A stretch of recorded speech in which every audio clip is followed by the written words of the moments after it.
Boa noite, esta é a CNN Brasil e este é o WW. As eleições presidenciais lá no Chile deram para nós uma grande lição. Sobretudo para nós, sim, quero reiterar, deram para nós uma grande lição. Elas terminaram com a vitória fácil de um candidato de ultradireita contra a candidata comunista de um governo de esquerda.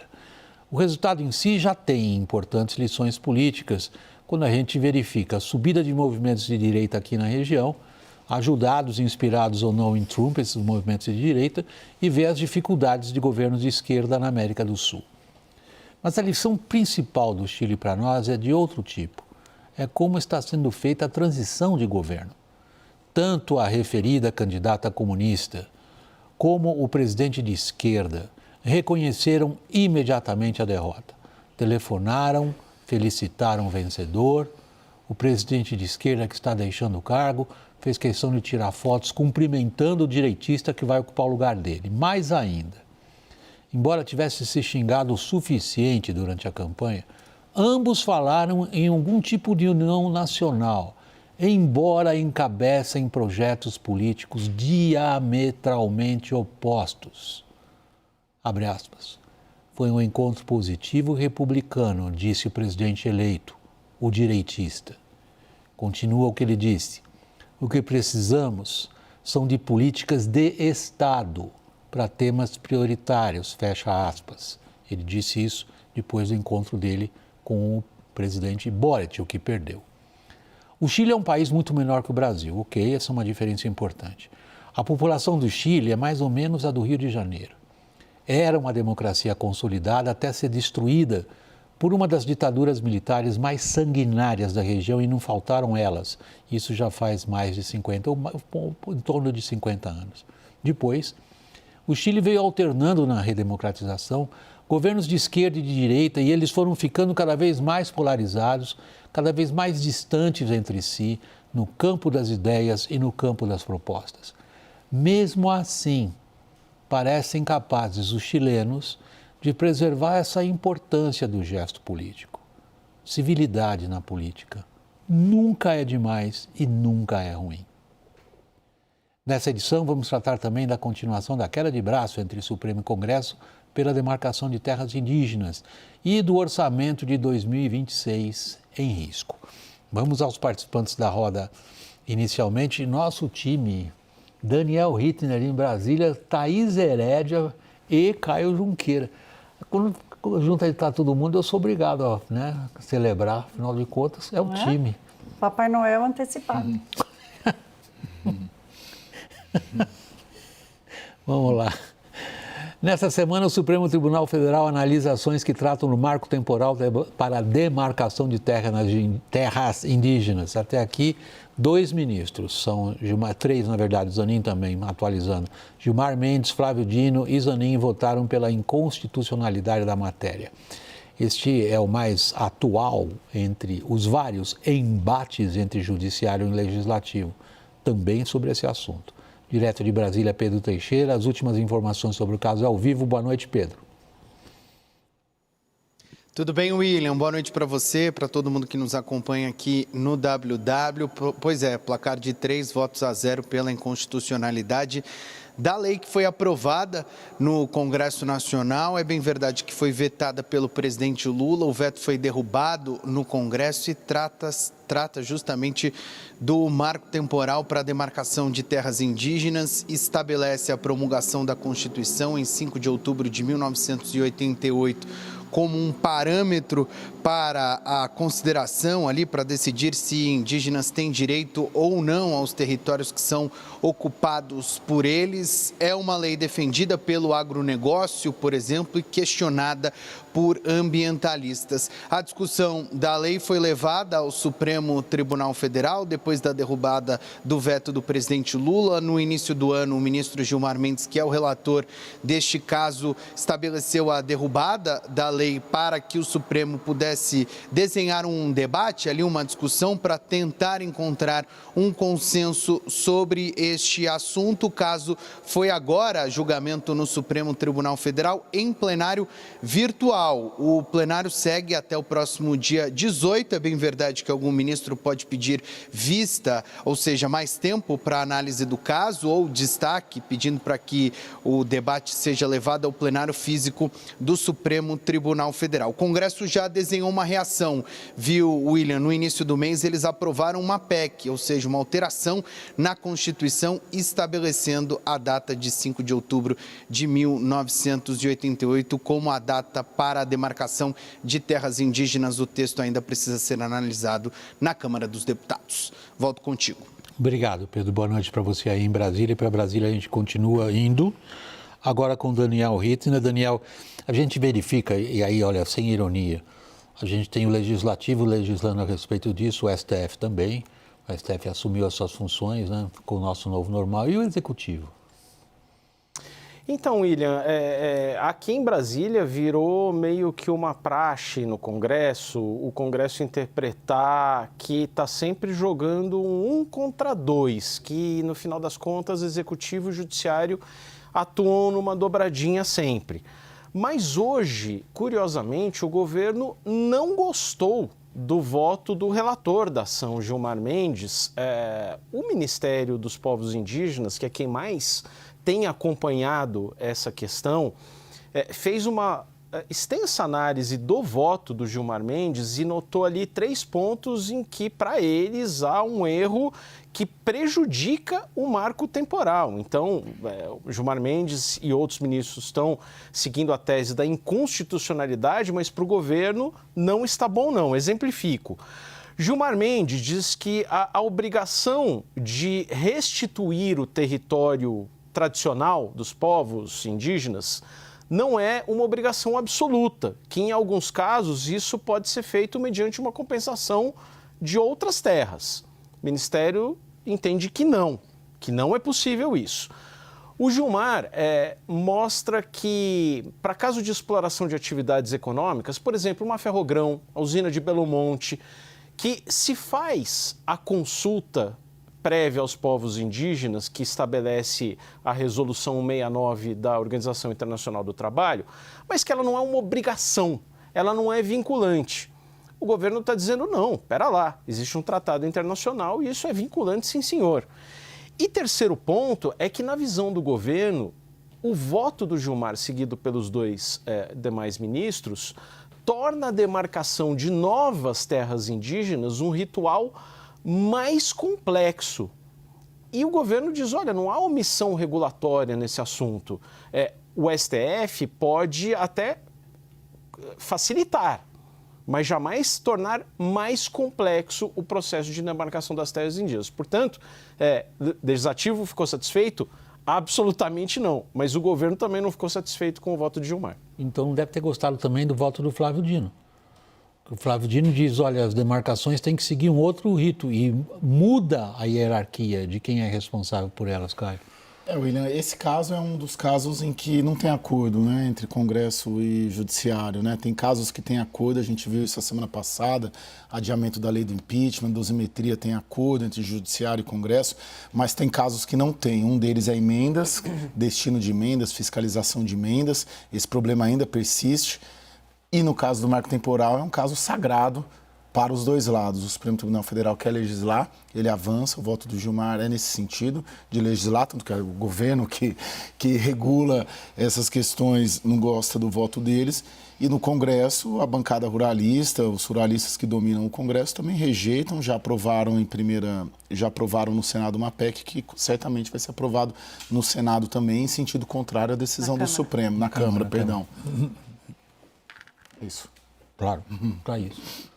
William, aqui a gente cai no clássico, esse é um caso clássico da insegurança jurídica no Brasil. Imagine que a gente hoje tem 2 debates aqui de investimentos que são cruciais para o futuro do Brasil e que inserem o Brasil na nova ordem global.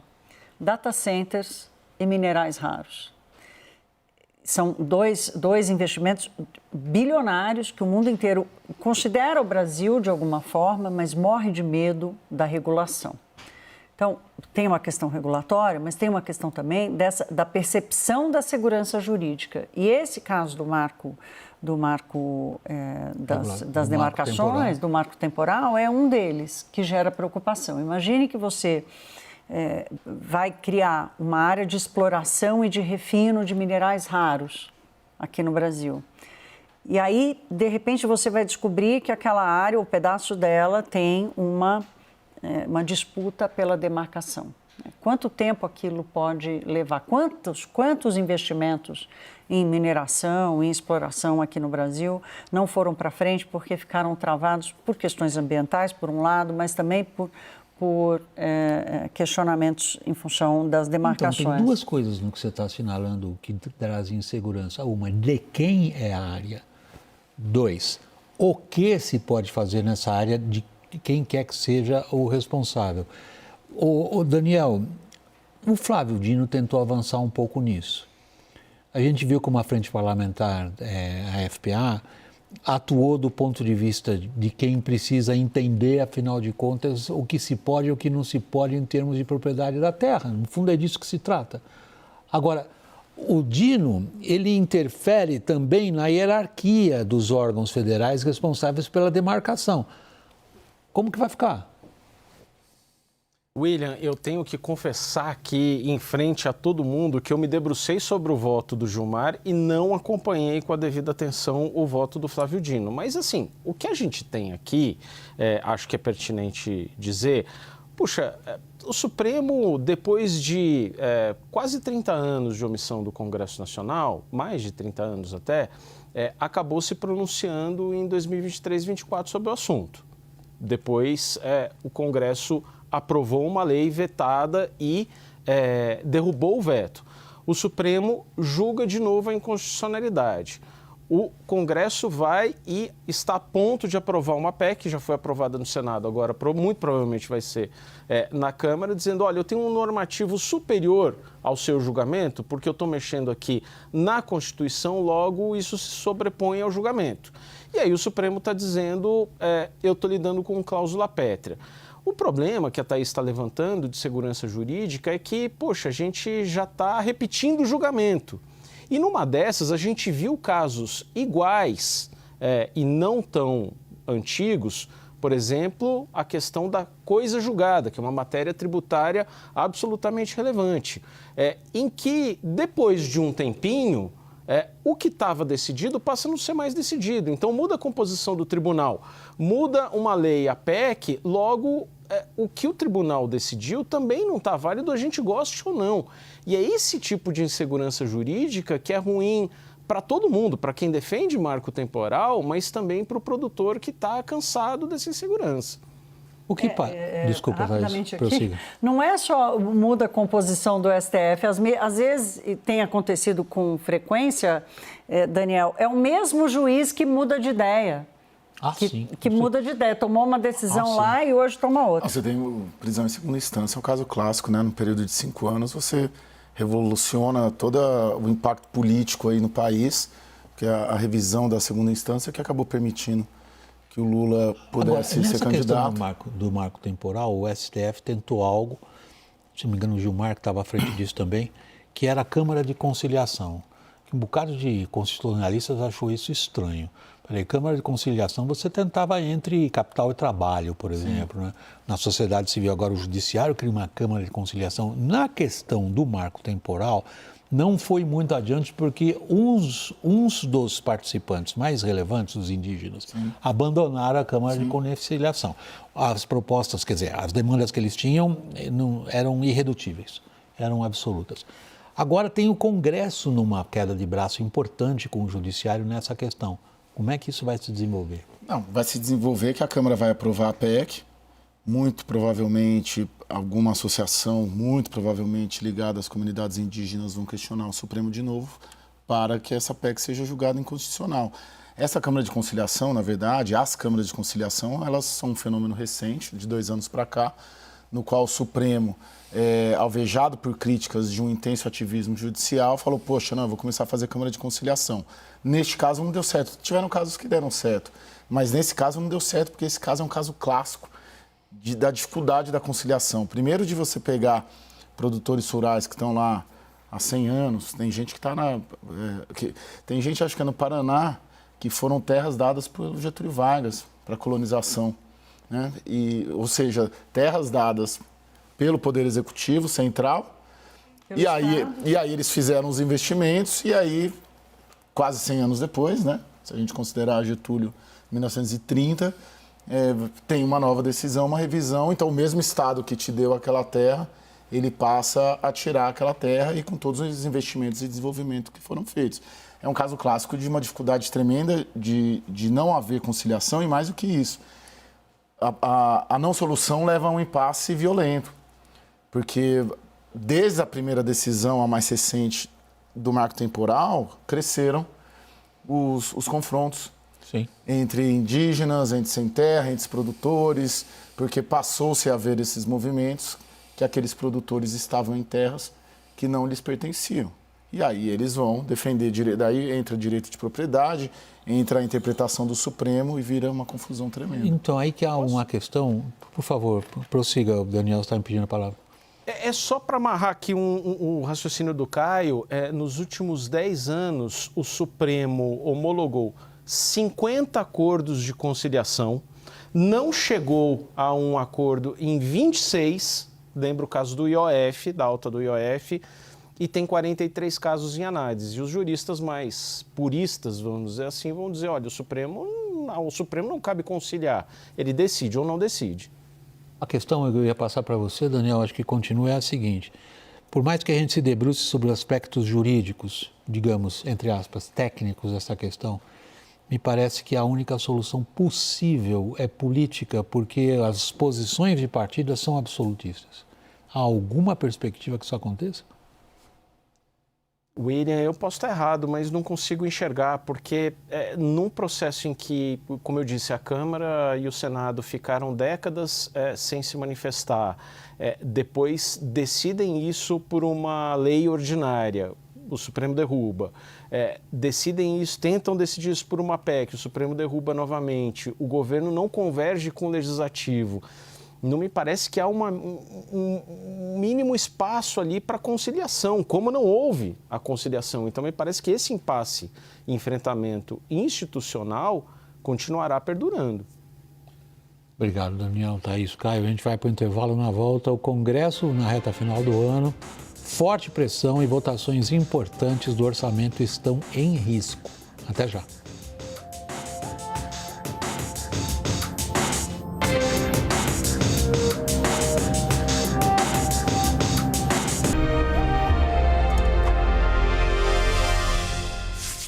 WW está voltando no intervalo, conosco agora aqui no estúdio, ao meu lado, Felipe Salto, economista-chefe da Warren Investimentos, ex-secretário da Fazenda e Planejamento do Estado de São Paulo, foi também diretor executivo da Instituição Fiscal Independente. Felipe, prazer tê-lo a bordo, obrigado, boa noite. Boa noite, obrigado pelo convite, William. Vamos em frente. A Câmara realiza agora, nesse momento, uma sessão e a pauta tem um projeto que deixa de fora da meta fiscal cerca de 1,5 bilhão para a saúde e educação. Deputados também discutem a última etapa de regulamentação da reforma tributária, cujo período de transição começa agora no ano que vem. Há outras propostas que têm impacto sobre as contas no próximo ano e seguintes. Essas propostas estão tramitando sob dificuldades no Congresso. Vamos à reportagem de Carol Rosito. O projeto que completa a regulamentação da reforma tributária retornou à Câmara após alterações no Senado. A reforma já interfere no orçamento de 2026, quando se inicia o período de transição para o novo sistema de tributação. Ainda na Câmara, o plenário também deve discutir um projeto que prevê o corte de 10% em benefícios fiscais até o final de 2026. O projeto está sob relatoria do deputado Agnaldo Ribeiro e é esperado para ser votado pelos deputados nesta semana. O texto também precisa passar pelo Senado. O presidente da Comissão Mista de Orçamento, o senador Efraim Filho, cita o projeto de redução de benefícios fiscais como um dos mais importantes para garantir a sustentabilidade do orçamento de 2026. De acordo com Efraim, se o texto não avançar, o governo seria obrigado a contingenciar cerca de 20 bilhões no ano que vem. Dentre todos os projetos ainda no Congresso, a redução de benefícios fiscais é vista como prioridade pelo Ministério da Fazenda.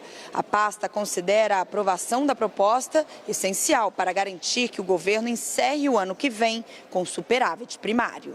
A Comissão Mista de Orçamento já aprovou um relatório preliminar do orçamento do ano que vem. O texto relatado pelo deputado Isnaldo Bulhões projeta superávit de 34,5 bilhões em 2026. No parecer, o relator apontou dúvidas sobre projeções para PIB, inflação e outros dados sobre a atividade econômica, que balizam, sobretudo, as estimativas de arrecadação da União. Na proposta de orçamento enviada ao Congresso, o governo estimou um crescimento do PIB de 2,44% em 2026. O texto final do projeto de lei orçamentária deve ser votado na comissão mista na próxima quarta-feira. A expectativa é de que o texto seja apreciado em plenário em sessão conjunta do Congresso na quinta. Felipe, deixa eu simplificar de maneira brutal a questão. Estamos numa bagunça. Olha, é uma grande confusão, porque o orçamento tem aquela frase antiga dos especialistas em contas públicas, de que o orçamento é uma peça de ficção. Pois esse orçamento é um clássico e é cada vez mais verdadeiro. E essa proposta orçamentária que o Congresso vai ter que aprovar a toque de caixa, ela tem um buraco de mais de 60 bilhões pelas nossas contas. É claro que a gente pode errar a estimativa e tal, mas o governo colocou tanta projeção de receita incerta ali dentro, que agora está correndo atrás. Esse é outro clássico. Desses projetos em cima da hora e tal, para conseguir resolver uma parte. Então, esse projeto que foi mencionado na matéria do 10%, corte de benefícios tributários é importante. Ele deixa uma série de gastos tributários de fora, mas já é alguma coisa, porque deixa de fora o Simples, a Zona Franca, as filantrópicas e outros. Então, sobram ali 120 bilhões. Cortam-se 10% disso, então 12 bi, que já é alguma ajuda para o ano que vem, quando você tem um buraco aí para resolver. E mais do que isso, a despesa que a gente chama de discricionária, que é a não obrigatória, onde tem investimento, custeio da máquina e tal, ela está num nível tão baixo que vai ser muito difícil se o governo tiver que fazer todo esse esforço no início do ano que vem, simplesmente limando essas despesas não obrigatórias, né? Se é uma peça de ficção, a gente acredita no quê, Thaís? William, a gente acredita no que o governo já assumiu como seu objetivo. O objetivo do Fernando Haddad é cumprir a meta de déficit primário no matter how, não importa como. Então, a gente assiste, por exemplo, a uma manipulação das premissas. A gente ouviu na reportagem, previsão de crescimento do ano que vem, quase 2,5%. O Banco Central acha que vai ser 1,5%, talvez seja um pouco mais até, se os juros conseguirem cair muito. Isso é uma prática comum, governos fizeram isso, todos os governos fazem isso, é natural. Só que não numa situação de déficit agudo como tem o Brasil. Não numa situação de crescimento da dívida pública sem freio, sem estabilidade da dívida pública. Então, não é só a coisa de inflar a receita e tal. Repetir os mecanismos com o único objetivo de cumprir a meta, que a gente sabe que não é cumprir, porque tem bilhões de reais fora desse cálculo. Então, é uma meta que não é uma meta de verdade. E, ao mesmo tempo, deixa de fora ou, vamos dizer assim, desqualifica ou não dá importância para o fundamento, que é um país que vive em déficit com alta da dívida pública e com juros altos ainda alimentando o negócio. O Congresso está afim do quê? O Congresso está afim, eu sinto, de aprovar, porque o ano que vem é um ano atípico, né? É um ano de eleição. Então, se o Congresso tem cada legislatura que aprovar 3, né? O primeiro ano para o segundo para o terceiro para o quarto, o terceiro ano é o principal. crises políticas influenciam a aprovação do orçamento do primeiro para o segundo, do segundo para o terceiro ano, porque aí para o Congresso, tanto faz quanto tanto fez, claro que tem ali as emendas, 55 bilhões, 50 bilhões de reais de emendas, que são importantes em qualquer ano, mas no ano eleitoral, em que se encerra o ciclo político, que é o próximo ano, 2026, assim como foi 2022, é crucial aprovar. Por isso que eles já aprovaram o relatório, por isso que eles estão correndo com isso, justamente porque precisa desse... Não dá para entrar nos avos, né? Quando não tem aprovação e fica ali pingando janeiro, fevereiro, março, precisa aprovar, que eles precisam das emendas. Não é só o Lula que vai para a reeleição, mas deputados e senadores também. Só um adendo claro, aqui, William, que esse ano tem o calendário, né? Aprovado pela Lei de Diretrizes Orçamentárias, que 65%... Calendário de execução. Exato, de execução. Então, agora tem um duplo interesse. Daniel.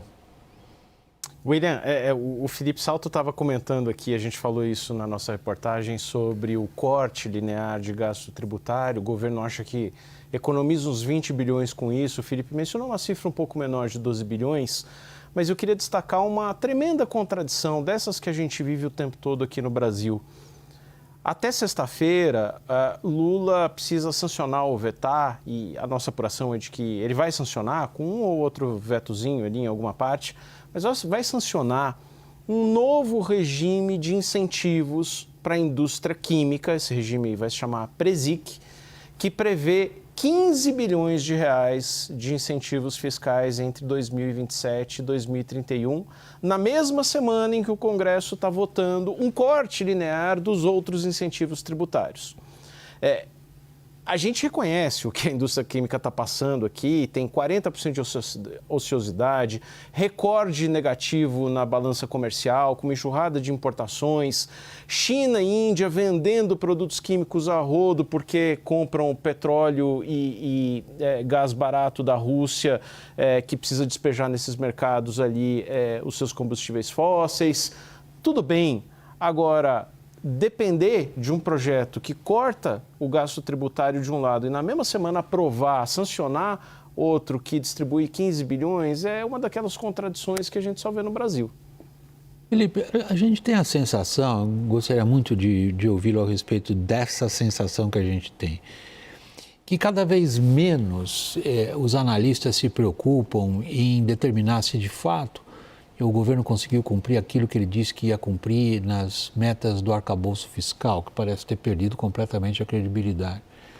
E começam a olhar para um arco muito mais abrangente, que termina na conta primitiva de todo mundo. Se você tem um arcabouço que diz quais são suas metas, a função disso é, no final de tudo isso, a dívida ser menor do que é hoje. E aí o Estadão tinha uma manchete hoje cedo, dura, dizendo que quando se lançou o arcabouço fiscal, se dizia que hoje nós teríamos uma relação dívida bruta PIB na ordem de 76%. Nós vamos terminar, segundo os dados oficiais, em torno de 84%. Então, para que servir isso tudo? Essa é uma boa pergunta porque é o distanciamento entre a regra e a realidade. Eu digo que o Brasil é bom, é pródigo de escrever uma boa legislação, cheia de incisos, dispositivos, mas na hora de cumprir, a hora do vamos ver, aí você muda, aí tira 30 bilhões da defesa, aí já tem proposta para tirar gasto da segurança, etc, etc. Então essa contabilidade criativa é que paira sobre as nossas cabeças a todo momento. E o Congresso sempre tem essas ideias mirabolantes para dizer o seguinte, olha, cumpre-se a regra, mas também coloque aí o meu gasto por fora para conseguir resolver esse problema. Exato.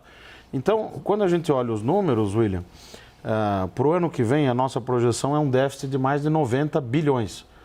Vocês viram que a meta é um superávit de 34. Então, é uma distância gigantesca. Ah, mas tem a banda inferior. Mas pode tirar 58 bi de precatório. Então, você vai fazendo esses ajustes, e daí uma coisa é, cumpre-se uma meta até legalmente falando, mas a dívida está cada vez mais distante, a sustentabilidade da dívida, que, aliás, o próprio governo colocou na lei complementar do arcabouço, a 200, né, esse preceito da sustentabilidade. Até o 10º ano do arcabouço, a dívida tem que se estabilizar. Não, desculpa, Thaís. Não, diga. Não, o que eles conseguiram é o contrário. Pelo menos até agora, né, William? Eu vou fazer uma coisa aqui, que é o seguinte, né? Nós temos que fazer jus aqui ao esforço do governo de tentar aprovar a lei dos supersalários e alguma reforma na Previdência dos militares. E o Congresso Nacional rechaçou isso. Esses teriam sido dois movimentos. Esse é aquela parte dessa história fiscal do Brasil desde o arcabouço, em que o tomou a decisão correta, encaminhou e foi tomado pela rejeição do Congresso Nacional. Teria resolvido? Não teria resolvido, mas eu gosto de ressaltar esse ponto aqui. O segundo ponto é que, na questão dos benefícios tributários, e está todo mundo em cima do Aguinaldo Ribeiro querendo saber, porque é super importante, porque a expectativa é de que ele vá desidratar os setores todos que vão ser atingidos de alguma forma, está todo mundo lá em cima do cara. Como foi na reforma tributária. Como foi na reforma tributária, óbvio. E, ao mesmo tempo que tem essa batalha para tirar o meu setor da brincadeira, tem vários projetos e uma discussão firme no Congresso Nacional para aumentar o tamanho de isenção das MEIs e o tamanho de isenção dos Simples, que são duas das maiores contas do benefício tributário e que já tem muito estudo comprovando que o desenho é ineficiente. E aí, na reforma do imposto de renda, pegam isso pela outra porta. Exato. Então, não faz sentido nem na frente nem atrás. As políticas são já ineficientes, elas estão distorcidas, elas já não conversam com a necessidade do Brasil de se desenvolver. Então, aí a conta não vai fechar nunca, com ou sem meta. Tem um lado político aí de muita relevância, Caio, exatamente a área a qual você se dedica primordialmente, que é como é que o Congresso está reagindo ao que o governo diz que ele é um dos grandes causadores das questões fiscais irresponsáveis? Bom, ele reage... O Congresso ele é muito permeável a esses interesses privados, principalmente próximo a anos eleitorais, né? Então, esse debate das revisões tributárias, o lobby do setor produtivo e das empresas é muito forte. O interesse dos parlamentares em atender também é muito forte, porque a eleição está logo ali, eles contam também com algum apoio para financiar suas eleições. Mas a reação no discurso, né, on the records, por parte dos parlamentares, é de que o governo não dá o exemplo. O governo usa de um orçamento paralelo, usa de gastos extrafiscais, antecipação de receita de petróleo, por aí vai, tudo que a gente sempre fala aqui, e não dá o exemplo no sentido de apontar uma organização das contas.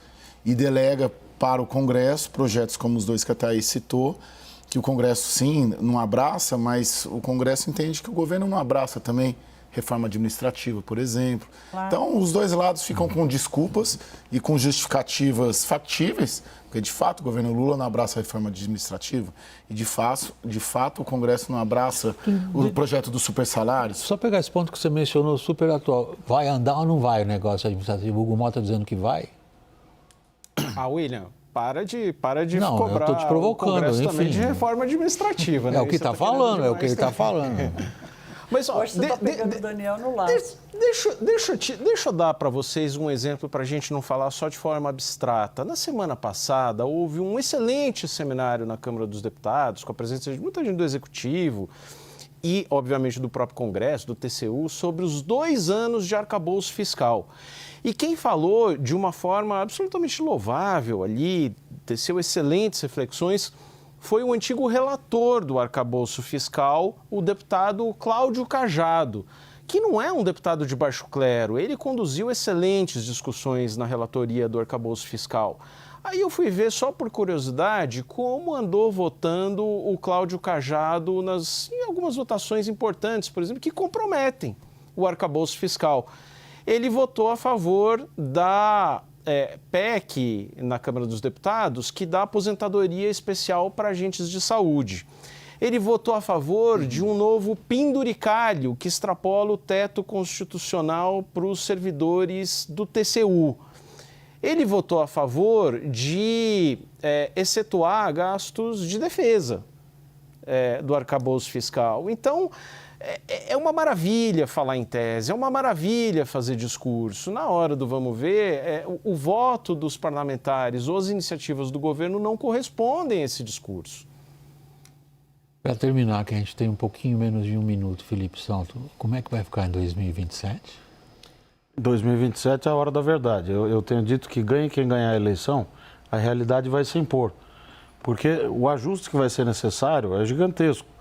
Nós vamos terminar 2026 com uma dívida de 84,3% do PIB, pelo conceito do Banco Central, 20 pontos do PIB maior do que a média dos países emergentes. E com um déficit nominal de mais de 8% do PIB, que inclui a conta de juros. Então, mesmo com essa redução do juro que já está contratada, que vai ser gradual e tal, não vai refrescar muito. Então, quem assumir em 27, se quiser governar por 4 anos, pelo menos ter alguma chance de crescer, etc., vai ter que promover medidas de ajuste. E todas elas são duras, né? São impopulares. Então, feliz 2027, né? Que 2026 já era. Na hora H, eles vão ter que tomar a decisão certa. Você percebeu? Silêncio na mesa. Você percebeu o que ela fez, né? A hora H de Thaís Herédia. Na hora H, Na eles hora vão ter que H, tomar vamos a decisão assistir certa. Thaís Herédia. Ficou melhor assim? A hora H é a minha de sair agora, né, do programa.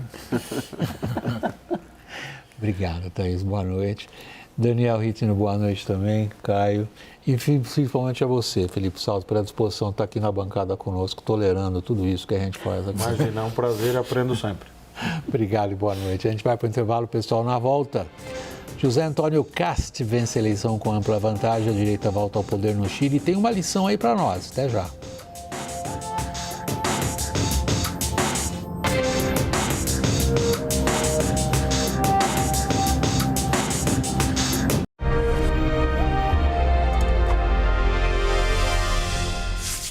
Estamos de volta do intervalo WW, conosco agora no programa Christopher Garman, diretor executivo para as Américas do Grupo Eurásia, também nosso parceiro de conteúdo no site WW. Chris, obrigado pela presença no programa e boa noite.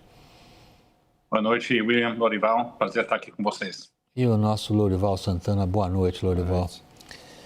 O presidente eleito do Chile, José Antônio Cast, ele iniciou a transição de governo e depois de uma vitória com bastante folga sobre a candidata do governo derrotado, o governo de esquerda, o nome dela é Janete Jara. Cast foi recebido hoje no Palácio de La Moneda pelo presidente que está deixando o cargo, Gabriel Boric.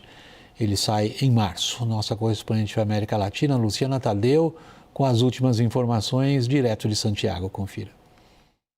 Cast chegou ao Palácio de La Moneda pela manhã e foi recebido pelo atual presidente Gabriel Boric. O encontro, marcado por civilidade entre figuras tão opostas, é tradicional após o resultado eleitoral definitivo. Na pauta, a transição de governo até o dia 11 de março, quando Cast toma posse. É muito importante, chilenos e chilenas, ter em conta que, mais allá de las distintas visiones políticas que ambos representamos, existe una continuidad del Estado, una continuidad de sus instituciones, una continuidad del servicio público y del orden democrático.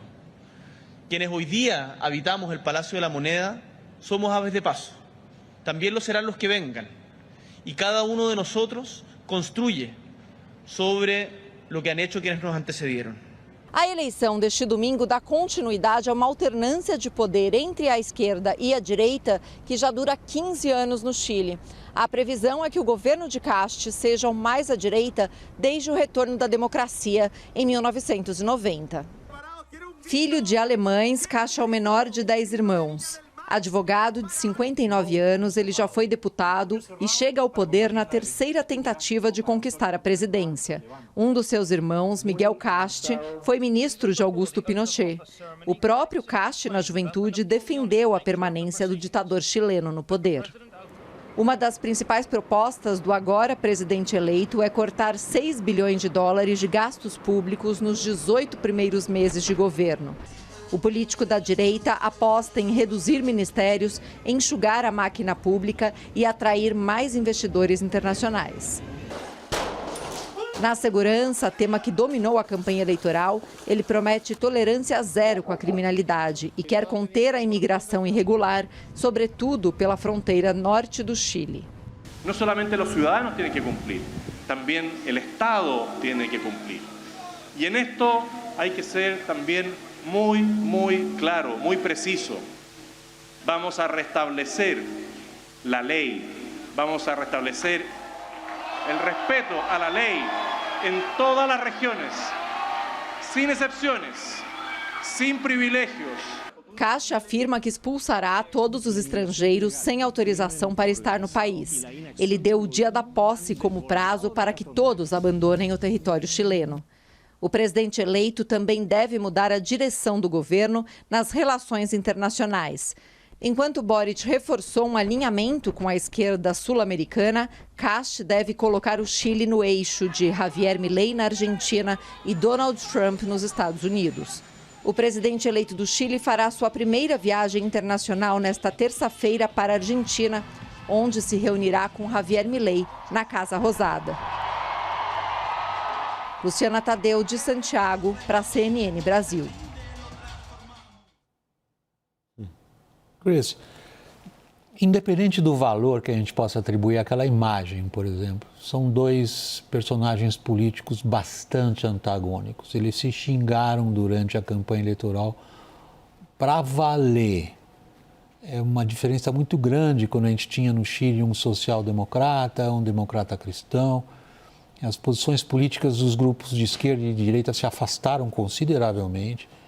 Mas o Chile, pelo menos no ponto de vista simbólico do gesto, e sobretudo aquele trecho muito bom do discurso de Boric, em que ele diz: nós não somos os donos disso daqui, a gente constrói cada um que vem em cima do que o outro deixou. É muito raro ouvir isso hoje nas Américas. Agora, pode-se falar de um eixo, nesse sentido do final da reportagem da nossa correspondente, de direita alinhado a Trump? Olha, eu acho que nós estamos tendo governos eleitos de direita que vão estar mais alinhados ao governo Trump. Acho que sem dúvida nenhuma.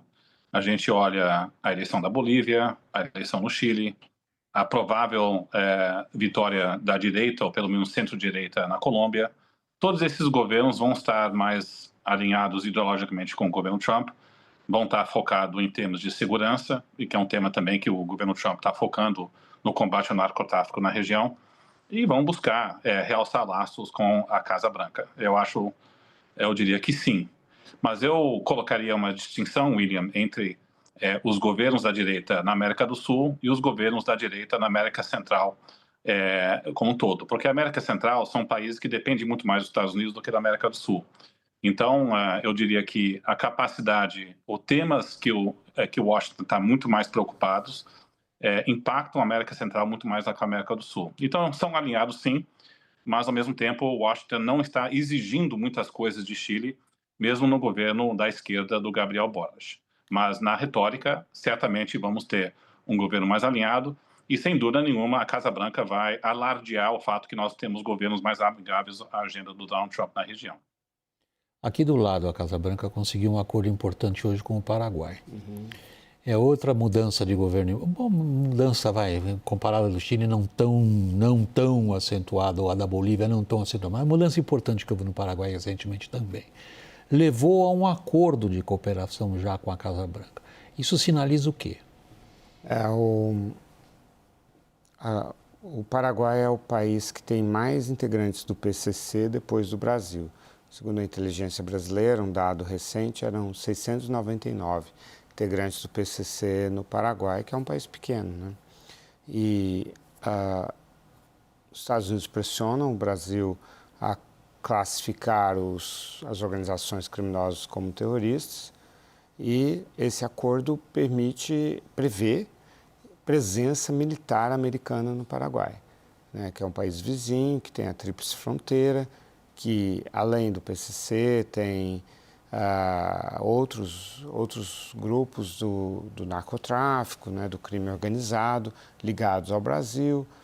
Sempre se fala na presença do Hezbollah, é algo que é um pouco nebuloso. Eu fiz uma reportagem sobre isso anos atrás, constatei que não havia, mas pode ser que depois tenha mudado essa realidade.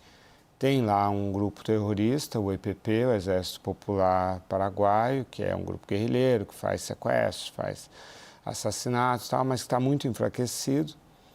E tem a projeção da China aqui sobre o Cone Sul, né, uma presença forte no Brasil, na Argentina. tem a presença comercial e de investimentos no Paraguai, mas o Paraguai não tem relações diplomáticas com a China, tem com Taiwan. Então, o Paraguai, e aí você lendo o texto do acordo, assim, não foi divulgado o acordo em si, mas se fala na liderança do Paraguai na região, mostra como o Paraguai se torna um pivô para os Estados Unidos, né? Ele vem no rastro de um outro acordo firmado em maio, que previa que o governo americano daria o aval, a garantia para a compra de armamentos americanos por parte do Paraguai. Então, é uma forte projeção americana aqui sobre o nosso vizinho, que certamente levará a pressões, né, em relação ao Brasil sobre essa questão do que os americanos chamam de narcoterrorismo. Em que medida, Chris, seguindo esse raciocínio, tentando, como você mesmo fez, a diferenciação entre o que é direita e o que é direita na própria América do Sul, embora o Cast faça encontrar com Milei, são dois personagens de direita muito diferentes entre si. Se a gente considerar o que você já mencionou, que é uma provável vitória de centro-direita na Colômbia, de novo é diferente desses outros dois. Agora, a nova doutrina de segurança nacional, publicada pela Casa Branca recentemente, oferece para nós uma visão muito ideologizada do papel que os americanos veem nos países da América do Sul para a segurança hemisférica dos Estados Unidos. Em que medida a Casa Branca consegue conduzir esse processo? Ou, dadas as diferenças que você mesmo acentuou entre os vários atores de direita nessa parte do mundo, isso é uma missão impossível? Eu acho importante colocar isso, William, porque se você pega a doutrina que o governo Trump publicou, claramente eles enxergam o hemisfério como uma área de atuação mais relevante. A Casa Branca vê a América Latina e o hemisfério como uma região mais estratégica. Tem vários objetivos que eles estão tentando atender e contemplar. De um lado, tem uma influência política na região, né, de fortalecer governos de direita, alinhado com a visão da Casa Branca. Eles têm uma referência de reduzir a influência de outros atores na região, leia-se China, de reduzir a influência chinesa na região. E também eles têm uma forte prioridade no combate ao narcotráfico para consumo doméstico, né, que faz parte de uma imagem de lei e ordem para eleitores nos Estados Unidos. E a gente olha a capacidade e os instrumentos que a Casa Branca tem para poder atender esses objetivos, acredito que é mais limitado na América do Sul do que na América Central. E a razão é que os países da América do Sul são muito mais... As suas economias não dependem tanto dos Estados Unidos. A China, fora a Colômbia, é o principal parceiro comercial na região. Isso também para Chile, também para Peru, não para a Colômbia. Brasil também e não enxergamos a Casa Branca realmente colocando uma pressão enorme nesses países da América do Sul para reduzir a presença chinesa em termos de investimentos. Não vimos isso no Chile, na Colômbia e também no Peru e nem no Brasil. Mas estamos vendo isso no Panamá, sim, no México e em países da América Central. E politicamente, a capacidade dos Estados Unidos de influenciar eleições, fora dar muito dinheiro para Javier Milei na eleição, que realmente evitou uma crise cambial, também parece mais limitada. Então, mas na América Central e no México, são economias que dependem muito dos Estados Unidos, e aí sim os Estados Unidos têm poder de barganha. Isso foi visto no Panamá, onde os Estados Unidos colocou muita pressão no governo do Panamá para poder não renovar uma concessão para uma empresa com laços com o governo, ou pelo menos com a China, né, de Hong Kong, para o canal do Panamá. Então, eu diria que é uma doutrina para a região, mas a capacidade de Washington impor sua vontade, seus desejos é muito maior na América Central do que na América do Sul.